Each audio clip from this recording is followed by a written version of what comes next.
Good morning to you all. Well, it's morning for me anyway, but it might not be for you whilst you're watching this. I hope that you're well.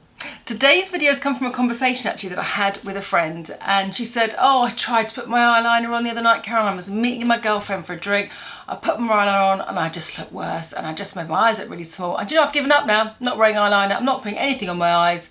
My eyes are really hooded, and what is the point? And I was like, oh no, there's every point. So I just wanted to kind of go through a little tutorial on how to avoid your makeup smudging, like in terms of the prep and maybe using a tubing mascara. Oh, in fact, I received one from Beauty Pie the other day, so let's try that. I'll try and get that out of the box in a minute. And how to make it not smudge and last longer, but most importantly, make your eyes look bigger, because there is one common mistake that so many people make all the time. I just want to go through that with you. Anyway, I haven't got anything on. I'm about to dart out to go to work. So I will just start with a little bit of Rosalique. Now, this is a product that I've used and shared with you many a times. It's a really beautiful product. It's a colour correcting product that's got SPF 50 in, and it's really good for anti-redness. Now, as you can see in my skin, I've got a little bit of redness, commonly, like most people, around the T-zone area of the face. I thought I'd just match my skincare to my shirt this morning, because that's how crazy I am on a Friday. Sorry, it's been a bit of a week. You'll see that it just beautifully fades into this lovely caramelly colour. Now, I'm hoping that they will get some darker shades too. Don't know how easy that is. Wouldn't be too dark, because obviously the redness is only really shown in sort of like a mid to sort of slightly olive complexion. And then if you were going too olivey, then you wouldn't need the green, because the redness would only be showing in certain areas. It's the pale skins that really suffer from the redness. So maybe just a little, just another shade slightly darker would be amazing. And also maybe just a little shade lighter too, Rosalique. But if you sort of fit into this sort of, I'd say 4 to 5 range of complexion colour, so it's probably a little dark for me, but I just bring it down on my neck. My neck's always a bit paler anyway.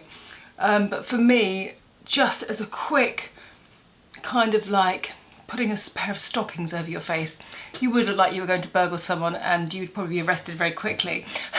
But the point is, it looks like you've got a really beautiful sheer pair of stockings over your complexion, as it just kind of simplifies and unifies your skin together, as you can see.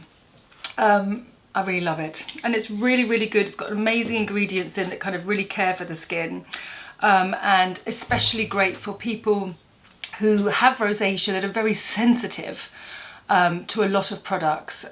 It's such a lovely product. I have given this to so many people who have sensitive skin. They're like, I don't really want to waste the money. I'm like, I'm going to give it to you, because also it's great for my research. And they're like, it works, it doesn't irritate my skin. So if you suffer from redness, I can see the colour of my skin, please look into this brand. It will really serve you, I think. If it doesn't, or you've got anything else, please do let me know. I should really know more about it. I've got a little leaflet there, but it doesn't actually say what ingredients is in it, or what it doesn't have, like alcohol or any kind of irritants. But anyway, I'm sure you can go clickety click and find out the information, but it's a winner chicken dinner product. Okay, so you've put your base on, and then maybe you'll go in with a little bit of concealer. I'm going to use the Max Factor Miracle Pure purely because it's got a little bit of hyaluronic in, and we're trying to keep lots of hydration into the skin. And I'm going to apply it in this kind of way, just to sort of show you what I'm doing. I haven't taken the concealer all the way to your eyelashes, to my eyelashes, as if I was talking to someone doing their makeup. Oh, I'm doing it on myself today. The reason I don't do that is because when you press the concealer around your eyes, okay, it will spread. If you push initially the concealer right up to your lash line, it's got nowhere for it to move, so inevitably it will go and sit in the roots of your lashes. So you'll end up with a real build-up of product. With that build-up of product, if you then go and put any kind of like eyeshadow or any other product on it, what you'll do is that you'll find that it slides and it sits. If you ever put an eyeliner on, and I'm talking not about a liquid eyeliner, I'm talking about a kohl pencil. Have you ever put it on and you're like, oh, it's not very black, or it's not very grey, or it's not very green? That's probably because you've got a little bit, or you've got too much concealer or foundation or maybe eye cream that's got maybe like a silicone in, that you can't get the product onto your skin. I'm just going to leave my eyebrows as is, because I can, and focus on what we're talking about today. So, you've done that. Just to make myself feel better about myself, I might chuck on a little bit of blush. What have I got here? I've got my Tower 8. This is Tower 28. Oh, that's not very nice, is it, with that reflection? I'm still trying to find the soft copper blush from Max Factor. Bye, bin men. Really glad you've gone. Well, actually, I love them when they come on bin day, obviously. This is called Magic Hour Beach Please.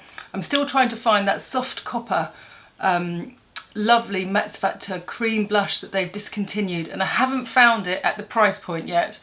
So if anyone else has had to buy a new cream blusher that's got that lovely kind of nudie caramel finish to it that Max Factor product had, with that lovely gleam but no sparkle, do let me know.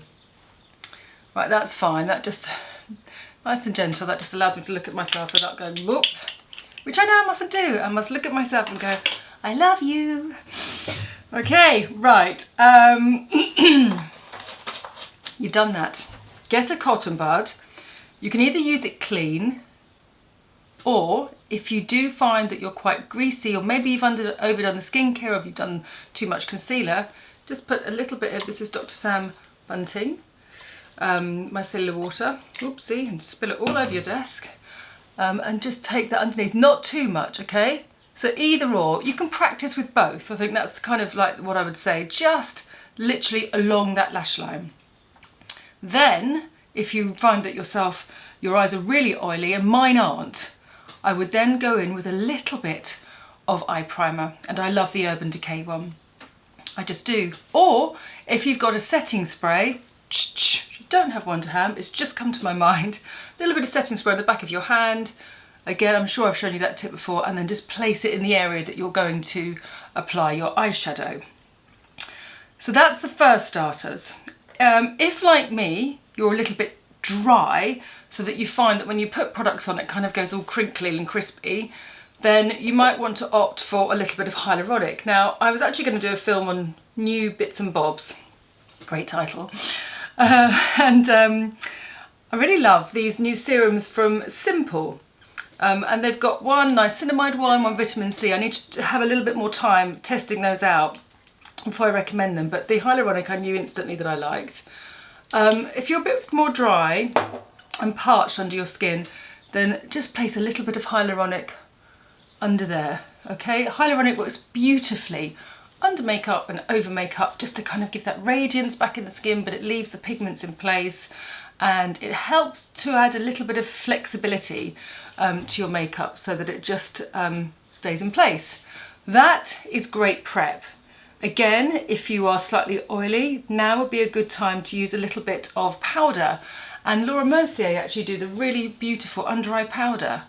I might just go and get that for you, 1 second. Okay, so we've got the Secret Brightening Powder from Laura Mercier, which is in this tiny little pot, very much like their powder ones, and it is really popular, especially with a lot of the makeup artists in the film industry, because it just really is so fine. It works beautifully under the eyes without, as you can see from mine, without kind of making them dry and parched, and it's really, really soft. And I say that about in the film industry just because when you're working with an actor or an actress and it's very, very early in the morning and you're trying to get them ready, that's when the kind of skin is most tired. So you want to use something that is super light but enables your makeup to last all day. So that's why it's really popular for that eye area. So a few tips for dry eyes and oily eyes. Right, now I'll show you a couple of products that we've got. Two really, I've got so much to say, but I'm going to keep it really simple first. Right, so eyebrows, let me just do a little bit of eyebrow because I'm just going to literally literally ignore what I said. I'm going to use a little bit of the ink. Which one shall I do? On this one. Okay, this is Stila, and this colour is medium. So I can just ink through. What I want you to do, or what I want you to know, is that if you have very hooded eyes, so if your skin literally comes over your eyes like that and you just feel like you've got no play area, I'm sorry that my eyes aren't like that, and I'm sorry I haven't got anyone in yet. Please bear with me, but I do hope that my teaching is helpful anyway. The biggest thing about making your eyes look bigger when your eyes are hooded are increasing the surface area of your eye and lifting up your brow. Okay, so you really need to make sure that you do really bring up your brow shape. And that means elevating the hairs, spraying them, lifting them, filling them, however you do it. But just make sure you've just got a little bit of a lifted shape. You see the difference already? That's made a big difference. Actually, this is this is the eye I sleep on. That's much, much heavier, isn't it? Okay, don't know why I pointed that out to you. I'm sure you can see it quite clearly. So, let's go with the mistake first. So someone who doesn't really do their brows, obviously it's harder for me to show you that now because I've got a little bit of tattooing in my eyebrows. So what I have noticed so commonly is that someone has in their makeup bag a really beautiful eyeliner pencil. I just happened to choose this Jones Road one. It's a really beautiful dark metallic green. Does it have a name? Le Crayon Parfait. And commonly, obviously, you would sharpen it, so you'd have a nice sharp, not too sharp. And I watch people and they look in the mirror and they see the roots of their lashes and they draw a line like that. Really tight, following their lashes because that's what they're doing, they're putting eyeliner on. So I'm going to put my eyeliner on, Caroline, and I'm going to draw a line. Often, they don't go to the corner of the eye because they kind of get a bit scared.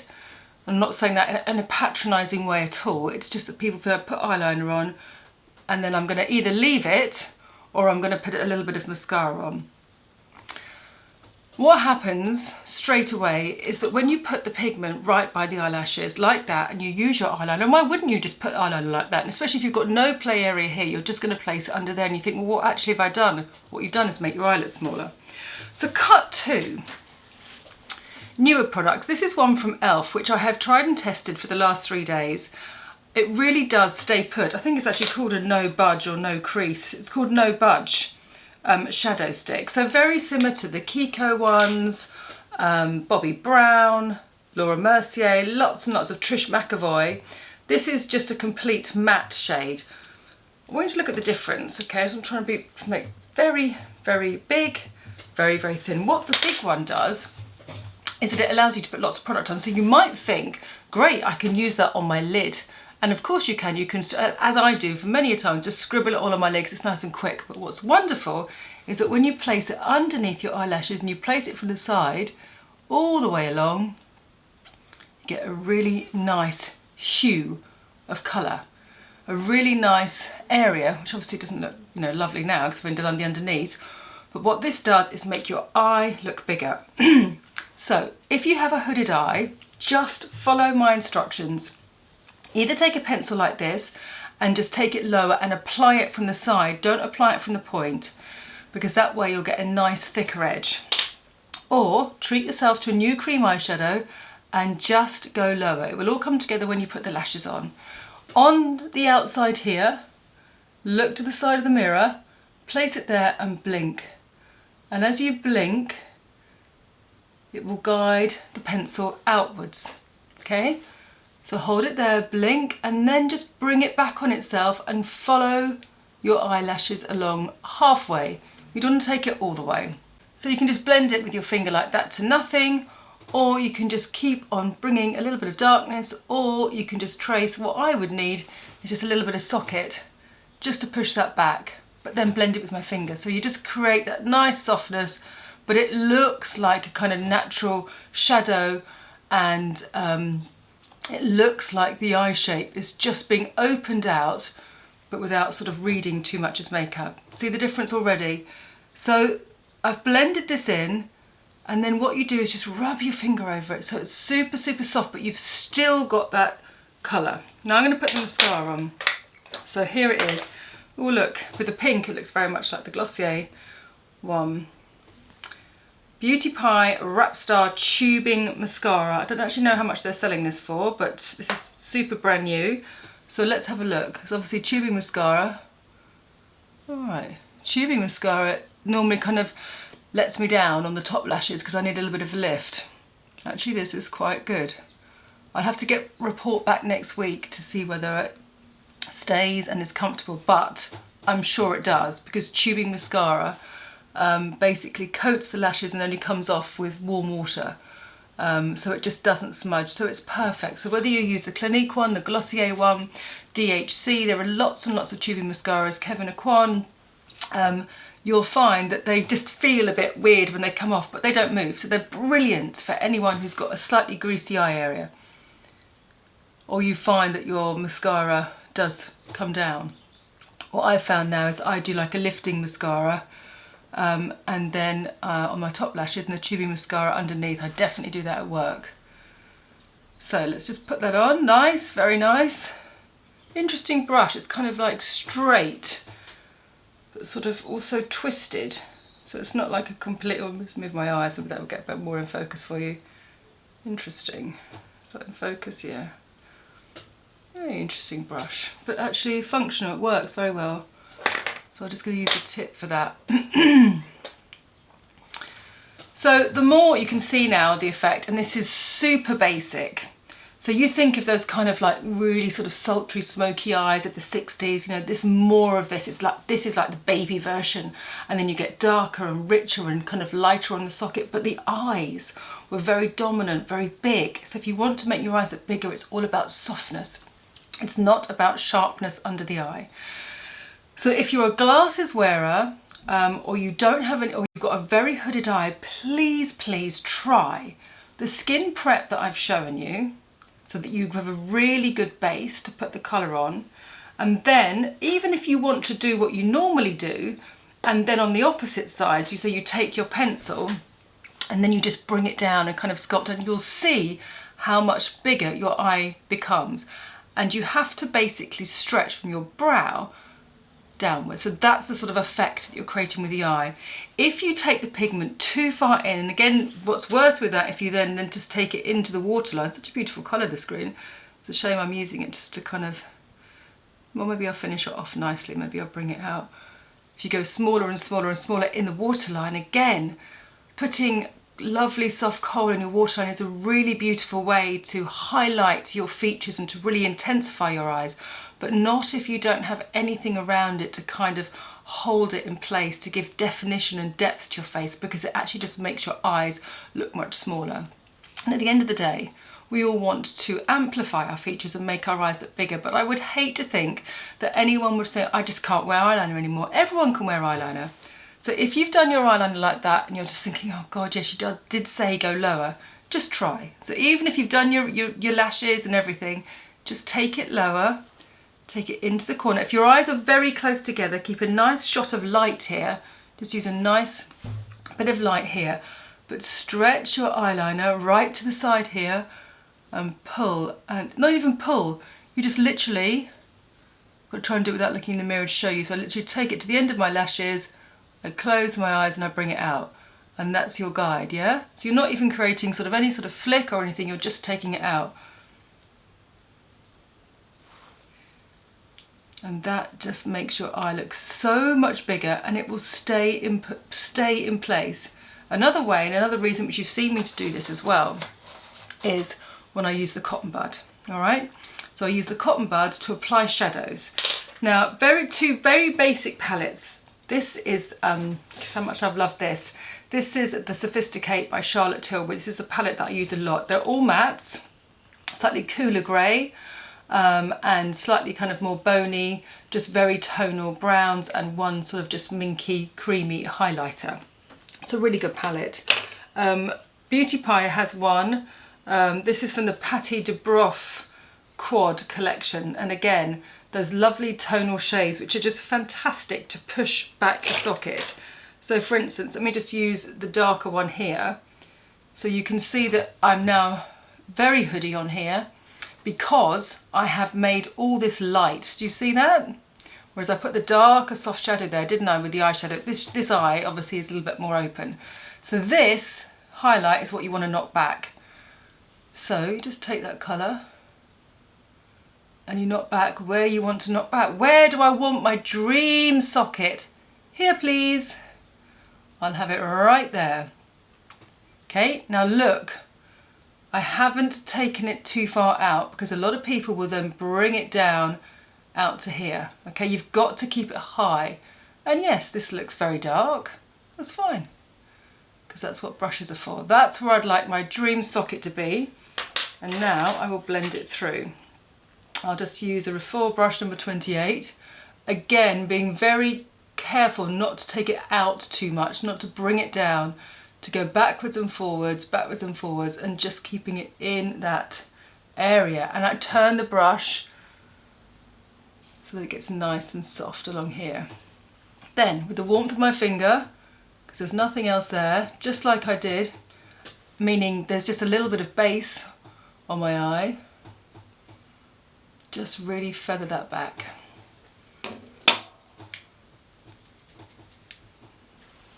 Isn't that amazing? It's so simple. You just keep blending, blending, blending, blending, blending, blending with the warmth of your finger.